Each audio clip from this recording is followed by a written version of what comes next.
Okay, so in this video I want to talk about the questionable legality of Retro Tycoon. If you don't know what Retro Tycoon is, I encourage you to go look at the other video I've posted on the YouTube page or go to retrotycoon.com. That'll take you to the Facebook page currently, which will you'll be able to find the video posted on that wall.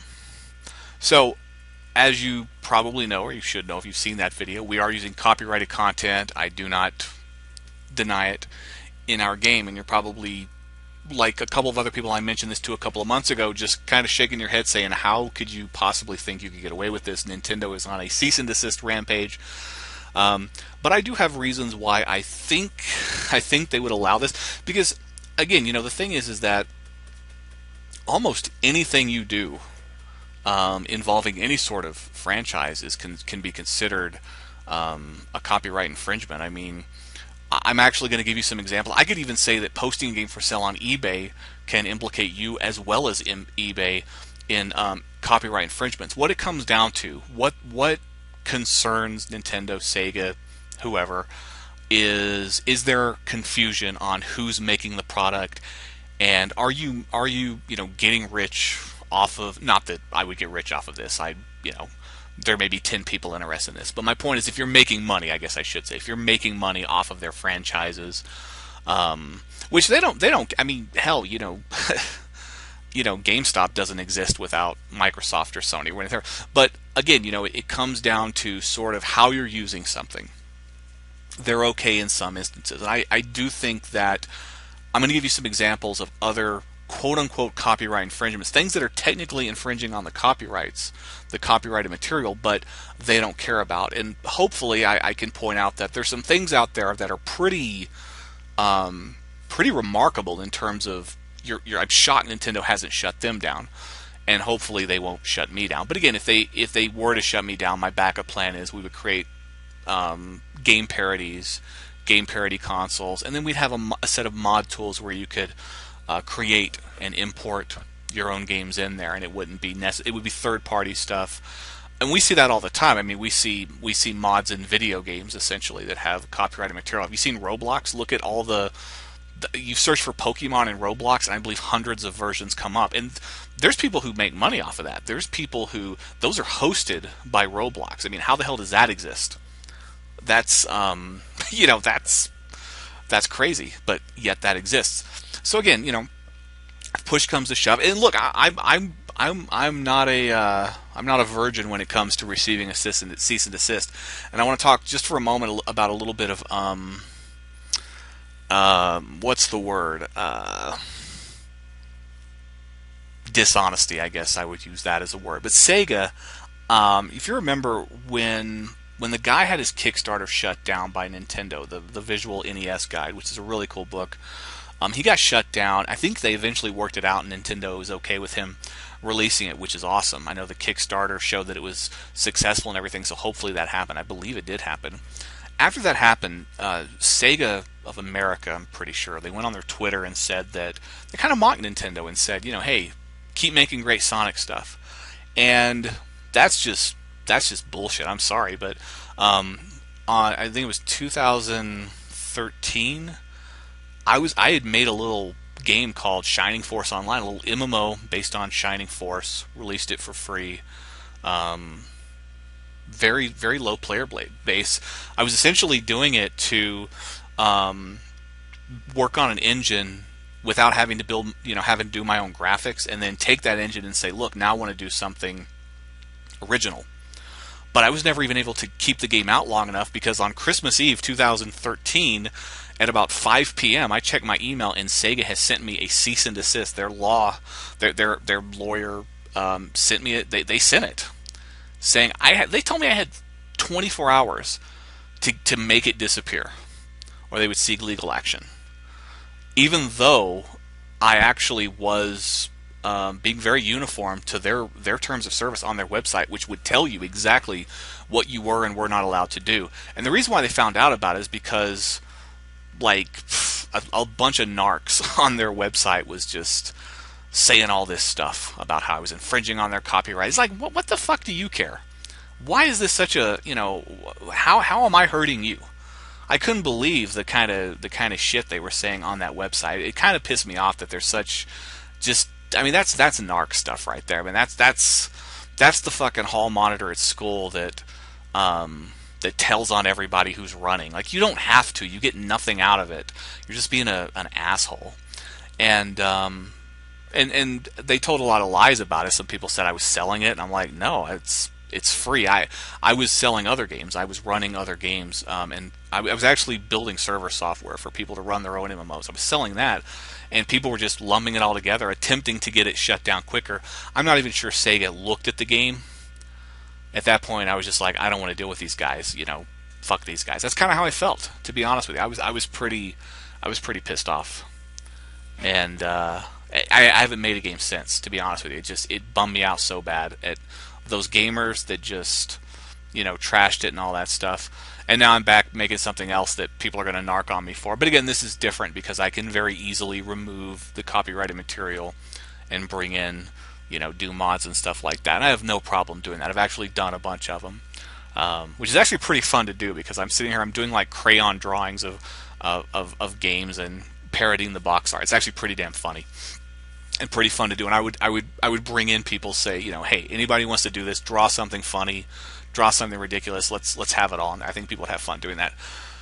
So now I want to talk about, and I do this reluctantly. What I'm trying to do is just explain to you that copyright infringement, when it comes to video game stuff, it happens all the time. And again, it comes down to if someone's okay with it or not. In fact, I've actually got one of the longest running MMO franchises of all time. It's First Star Online. I made, I think, 9 games in the series, tons of games in the series. And look, people used my graphics, people used my source code without purchasing, the package and stuff. I never shut anybody down for anything. And it would have been very easy because this was all very small stuff. This wasn't big stuff. These were a lot of, very easy to contact hosts and finding out information. And I didn't care. I didn't care because they weren't taking money out of my pockets. Using my graphics in your game, I don't care. I could care less. Now, it's different if you're Nintendo. Make no mistake about it. You can't go around making Mario games. I'm not trying to compare myself. But what I'm saying is that, the mentality should be that you shouldn't get so bent out of shape by something. And again, I should say again, but one thing I think that hurts me is that I'm making a game. A lot of times people will use, you may have a game store, an actual game store, and you may have like somebody painted a picture of Mario on your wall. Technically, you're infringing. That's copyright infringement. It's everywhere. It's everywhere. You can take a picture of your game, post it on Facebook, and technically you have duplicated that artwork. That could technically be considered a copyright infringement. I used to do some gaming journalism back in the day, and I got an early copy of Black Ops 1. In fact, you can still find a video I posted. It's not on my channel, but it's called the Floating Apple Glitch. I think it's Floating Apple Glitch. You'll probably recognize my voice. I think there's still a few uploads of it out there. And what I did is, they were being very coy in showing the maps, and they didn't show off the maps. So I figured I can get a lot of hits if I kind of just run through every map. I mean, it's just a multiplayer map. Who gives a shit? And I went on vacation right after that. I went out of town and I didn't have a cell phone back then. I had like this little piece of crap phone. Because I don't like cell phones for some strange reason. Anyways, so I didn't check on it. I came back and my account was gone. Activision had filed 3 complaints against me, and it was gone. They actually shut me down. That was a copyright infringement, showing a game that I owned and uploading a video for it. It's crazy, but they can get you for almost anything. Can't even show a game that I'm playing. I mean, you could probably if you played a game in your home, if you bought a game and had a friend come over, you could probably get in trouble for that friend even looking at you playing that game because they didn't buy it. That's how crazy it gets. So I want to talk about, and again, I'm not trying to throw anybody under the bus. I'm reluctant on this because I don't want it to sound like I'm doing what those guys on the Sega forums did. I'm not trying to get anybody shut down. I'm simply trying to point out that copyright infringement is everywhere. It is. And what it really comes down to is, what does the owner of the copyright want to get rid of, and what are they allowed to stay? So I'm going to give you some examples. And here's probably the most the craziest example, I cannot believe this hasn't been shut down. Pricecharting.com, which most likely gets around 100,000 plus views a day, they actually sell for $400 an entire set of artwork, which is basically exactly what I have in my game. It's essentially artwork in the names of games. They sell that for $400. I cannot believe that hasn't been shut down. I mean, that's literally selling artwork, copyrighted artwork. That's amazing to me that that hasn't been shut down. It's something that's that popular.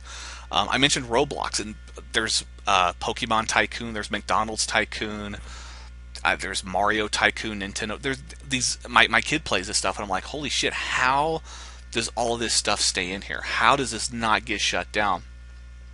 You search for Pokemon, and it's just a wall of stuff that comes up. I don't think any of this hurts Nintendo. And maybe they know about it and they're just like, okay, who cares? Is this really that big of a deal? But that's crazy. What are some more examples? Those are my two biggest examples. Etsy. I mean, Etsy's unbelievable. You know, with Etsy, my wife bought me this amazing Majora's Mask clock. It's unbelievable. That's also a huge copyright infringement. And look at all the repros you can get. People, you know, erasing games and putting other games on it. The game store across the street from me, literally across the street from me, is selling reproduction cartridges. They've got a Wily Wars over there. They've got it. They're selling it. They're actually selling it. They even put a sticker on that says it's a reproduction. They even know it's a reproduction. GameStop, they're buying reproductions on a daily basis probably. They don't know they're doing it, but doesn't make it any less illegal. eBay, I mean, think about eBay. eBay is really interesting because, again, you really can't duplicate artwork. And the thing about eBay that's fascinating is that when you sell something on eBay, you take a picture of it and you post it on eBay. When you sell your item, eBay gets a percentage of the sales. PayPal gets a percentage of the sales when it's paid for. You're more likely of selling an item on eBay if you have a picture of it. So one could make the argument that that copyrighted material, in fact, I think eBay even has their own database of artwork. If you don't have a picture, they have stock artwork. And there's no way that all this artwork was signed off on. It's just one of those things where it's like, we don't need it. If you go back to Nintendo versus game rental stores. And I think it was Blockbuster they went after. They hated that Blockbuster was renting out games. They couldn't get them. But they got them on copying manuals. Blockbuster was copying the manuals and letting people have those. Because they didn't want them to have the originals because they might lose them. They may get torn up or whatever. So they copied them. And that's where they got them. So Blockbuster had to start making up their own manuals. It's amazing. But that's, I mean, think about that. If they didn't even have, but you understand that because the concept of rentals theoretically could cost you a ton of money. I always thought it was silly because these rental places were buying, you know, dozens and dozens of games every year. I always felt like rental places made you money. And how many people would rent a game and then go out and buy it because they didn't want to pay keep paying $3 over and over, especially for an RPG, which is going to take you, a few weeks to beat. But yeah, copyright infringement. I mean, again, you could actually say that when you take a picture of your game on, a game that you own and post it on Facebook, that's a copyright infringement. Think about YouTube. Think about here's an example. The Angry Video Game Nerd. One could make the argument. It's not even an argument. It's a fact that whenever he posts videos of him playing these games, showing that gameplay, that is a copyright infringement. And what makes it even worse is that he gets a lot of hits, and he gets paid for those hits. He has ads running in front of his videos. That is technically a copyright infringement if Nintendo, chose to pursue it. I don't claim to know anything about the law. There's probably people out there just, smacking themselves in the forehead saying, "Oh my God, shut up! You're such an idiot." But I know that they're capable of doing that. I mean, think about the reason why that NES Visual Book, the reason why it got shut down initially. was because it didn't fall under fair use. And this is the other thing that I'm trying to kind of sneak in with. Fair use essentially says that you can talk about a product as long as you're reviewing it. You can show a product, but you have to be reviewing it. In Retro Tycoon, every game actually has a rating. So you see it in the video. Anytime you highlight a game, it shows how many stars. It's between 1 and 6 stars, or 1 and 3, or half a star to 3. It's broken into 6 pieces. And that's basically hoping that I can get through the fair use, as long as you're reviewing something. And so actually, the Angry Video Game Nerd, his videos would actually fall under fair use, even though every video he does, he's just trashing stuff. But if he were to show a clip of something and just say, here's, actually, if okay, here's an example of at the very start of his videos, he shows, there's a montage. Because he's not reviewing those games in that montage, that's the copyright infringement. And again, I'm not trying to throw anybody under the bus. I am not trying to say Nintendo should shut everybody down. I'm simply saying, when it kind of boils down to it, pretty much everything is a copyright infringement. Have you ever stuck around for the end of like a Major League Baseball broadcast? It says, and I don't know if all sports do this, but they say the descriptions of this game cannot be given out without the express written consent of Major League Baseball, which means if I were to if you missed Game 7 of the World Series and you walked up to me and you're like, "What happened?" I legally could not tell you what happened. I would say, you've got to ask Major League Baseball, or I've got to go get written consent from them, the express written consent of them, in order to tell you what happened in this game. Now, would they ever enforce that? Here's the thing. The reason why these laws exist is because if they don't like somebody, they could fuck them up. Like if you had like a radio show where you talk about sports and stuff, and you were just saying horrible shit that they didn't like, they could legally prevent you from ever talking about them. And that's kind of where some of this comes from. My problem, the area that I run into, is I'm making a video game.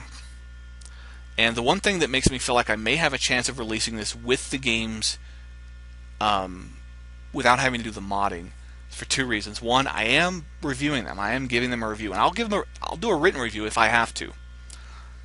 And 2, I look at Roblox and I look at how there's literally probably 4,000 or 5,000 kids out there right now playing these fucking Pokemon games, these illegal Pokemon games on Roblox.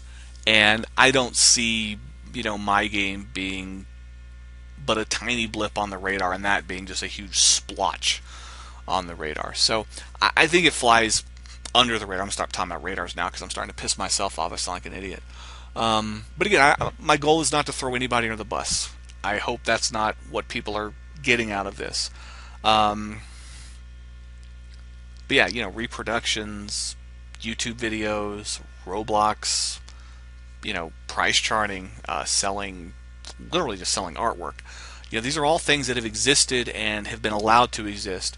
Again, the one thing I think hurts me is I'm a video game. But again, Roblox is also a video game. But maybe Nintendo just completely ignores it. Maybe they don't see it as any sort of threat. I don't know why my game would be considered a threat. But we'll kind of wait and see what happens.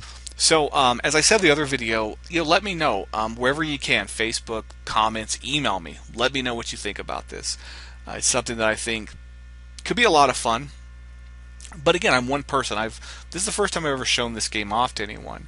And as I see that I'm now 19 minutes in and it's 10:30 and I have to get up early and take my kid to school tomorrow, I really should shut this down. I'm glad to have gotten this done, and hopefully the people who are just, gonna immediately start just, having brain hemorrhages saying, "Oh my God, you're out of your mind trying to do this. You're going to get shut down." I hope this can explain how something like this can happen. I can release this. I can absolutely do it. It's absolutely feasible if I do the mod tools.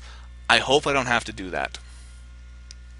And again, box art, stuff like that. If I made a physical copy, I wouldn't have any mention of Nintendo or show any of the cartridges or anything like that. But inside the game, being able to release it with those cartridges in place, could be very tricky, but again, am I more dangerous than any other copyright infringement?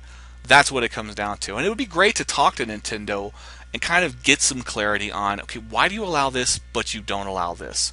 Oh, and the other thing I should point out is that there was a discussion about, well, why did Pat the NES Punk's book go through Kickstarter, but the other one didn't?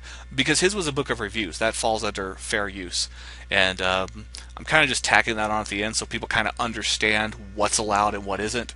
And I would imagine that the reason why the other book was eventually allowed through is maybe they did start to review the games as well. So another possibility. So thanks for listening, especially if you listen this long. I've taken up way too much of your time, and I appreciate it.